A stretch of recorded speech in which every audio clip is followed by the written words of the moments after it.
to a select committee. Next speaker Shri Sanjay Singh ji.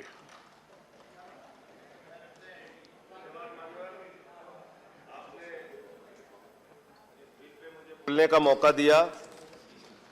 मान्यवर, कल इस सदन में आपातकाल की चर्चा हो रही थी और मुझे आपातकाल की एक घटना याद है। हमारे जिले में 75 वर्ष के एक स्वतंत्रता संग्राम सेनानी थे, उनके ऊपर मीसा एक्ट में मुकदमा लिखा गया और मुकदमा लिखा गया कि वो रेलवे में जो सिग्नल होता है उसको चढ़ के तोड़ रहे थे। 75 साल के स्वतंत्रता संग्राम सेनानी के ऊपर ये कानून मान्यवर कहीं ना कहीं उसी की झलक दिखाता है।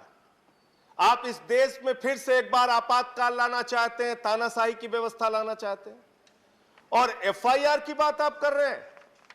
मान्यवर, इन लोगों ने कैसे कैसे लोगों पे एफआईआर की। राजदीप सरदेसाई एक वरिष्ठ पत्रकार है मान्यवर, उन पे एफआईआर कर दी। बिल पर अच्छा श्याम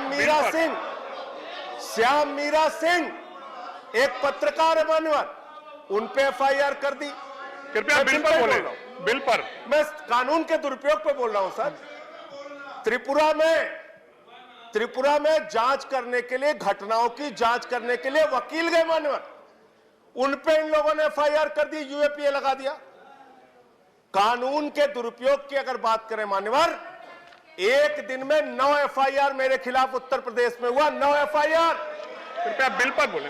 राष्ट्रद्रोह का मुकदमा लिखा इन लोगों ने, राष्ट्रद्रोह का मुकदमा 21 मुकदमे लिखे। आप आज खुश हो सकते हैं, खुश होइए, कानून बनाइए, आपके पास संख्या है, आप बनाएंगे। लेकिन कल जब आप सत्ता में नहीं रहेंगे, मेरे वाक्य को याद रखिएगा, इन्हीं कानूनों का आपके खिलाफ दुरुपयोग होगा। जैसे आपातकाल का रोना आज तक रो रहे हो ना आप, ऐसे ही रोना रोगे जब यही कानून आपके खिलाफ होगा। और मैं एक चीज और कहना चाहता हूं मान्यवर, आप सारी जानकारी रख लीजिए किसी अपराधी के बारे में, उसके बाद वो भाग जाता है हिंदुस्तान छोड़ के। 20,000 करोड़ रुपए नीरव मोदी लेके भाग गया, 10,000 करोड़ रुपए विजय माल्या लेके भाग गया, 6,000 करोड़ रुपए नितिन संदेशरा लेके भाग गया। जिस देश के साथ आपकी प्रत्यार्पण संधि नहीं है, वहां से इन लाखों करोड़ के लुटेरों को बुलाओगे कैसे? हिंदुस्तान कैसे बुलाओगे आप? मैंने एक सुझाव इस सदन में दिया था और माननीय गृह मंत्री जी हैं यहां पे, मैं चाहूंगा आप वो संशोधन कीजिए, कानून लाइए इस देश में। जिसके पास 50 करोड़ से ज्यादा का कर्ज हो, उसका पासपोर्ट जब्त करके रख लीजिए, हिंदुस्तान छोड़ के भागने नहीं पाएगा। आप वो करना नहीं चाहते, आपको पकड़ना है विपक्ष के नेताओं को बिल पर। लेकिन एक बात, अच्छा, एक बात और कह रहा हूं मानवर, एक बात कह के खत्म कर रहा हूं अपनी बात। जितना समय उतना तो बोलने दीजिए। बोलिए, जितना समय उतना तो बोलने दीजिए। बोलिए आप। ये इस बिल से कुछ करेंगे नहीं करेंगे मान्यवर, सबका साथ सबका विकास जरूर करेंगे, सबका विकास करेंगे और अलग अलग राज्यों में अलग अलग विकास देखने को मिलेगा। गुजरात में किसी टीएमसी वाले नेता पे एफआईआर होगी तो गुजरात में विकास करेंगे। अब बंगाल में टीएमसी वाला नेता इनके खिलाफ मुकदमा लिख देगा तो वहां इनका विकास होगा। पूरे देश में एक दूसरे का विकास करने में लग जाएंगे।